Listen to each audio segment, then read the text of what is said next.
अग्निपथ, ये नाम ख्यालों में आते ही हरिवंश राय बच्चन की मशहूर कविता का ख्याल सबसे पहले मन में आता था।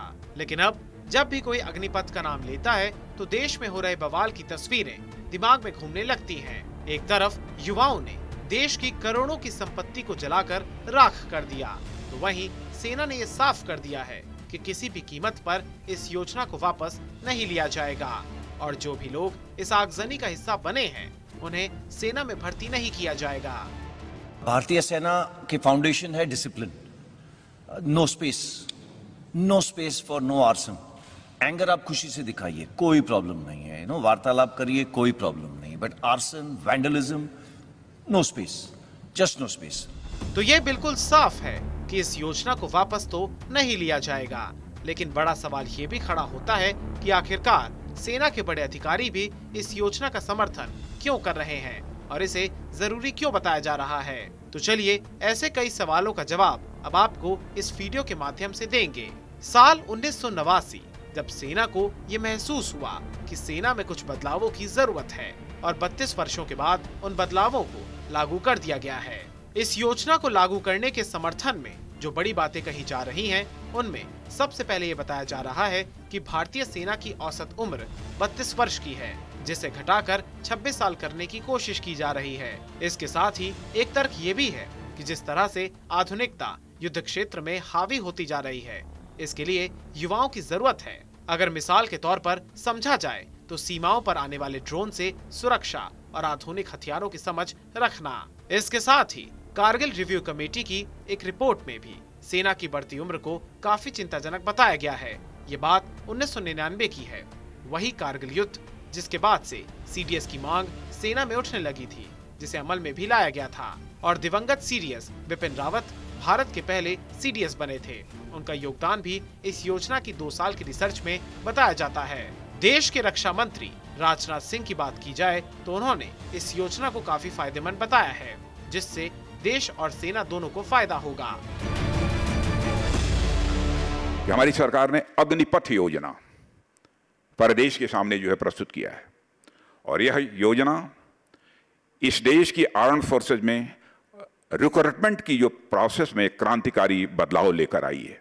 अब इसको लेकर कुछ लोगों के द्वारा भ्रांति पैदा की जा रही है, अथवा हो सकता है कि एक नई स्कीम होने के कारण लोगों के अंदर इसमें कोई भ्रांति पैदा हो रही है।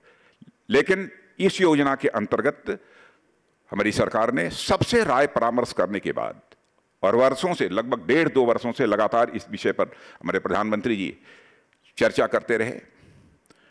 जो हमारे यंग सर्विसमैन हैं उनके साथ भी चर्चा हुई है। एक कंसेंसस बनने के बाद ही यह निर्णय लिया गया है।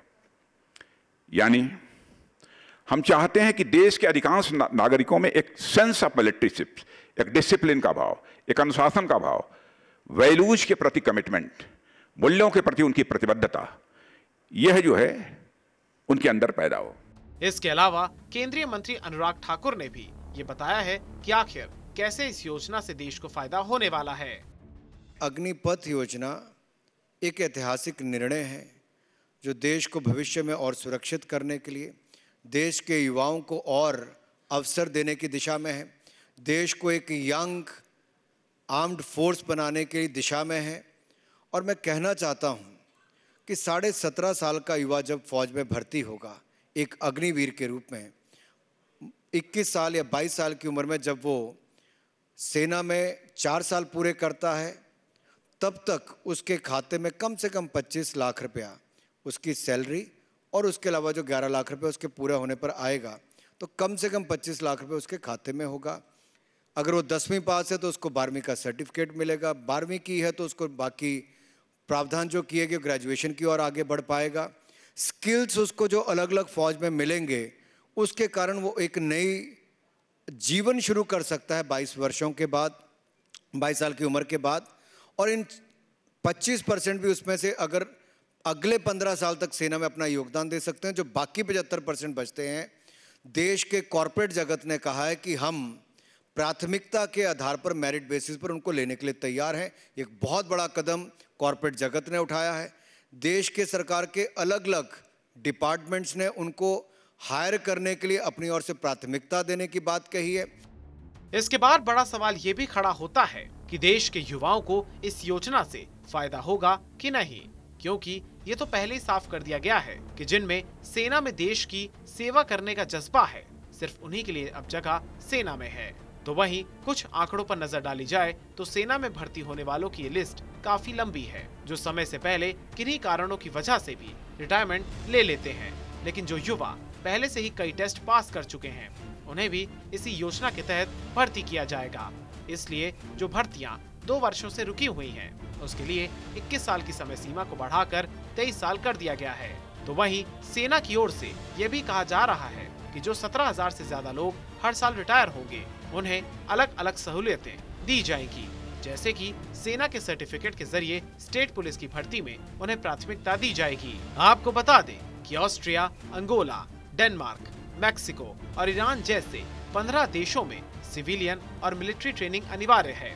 इसके अलावा चीन, कुवैत, फ्रांस, सिंगापुर, माली, कोलंबिया, ताइवान, थाईलैंड जैसे तमाम 10 देश ऐसे हैं जहां सेना में सेवा देना अनिवार्य है और वॉलंटरी दोनों है। तो फिर भारत में इसको लेकर बवाल क्यों मचा है?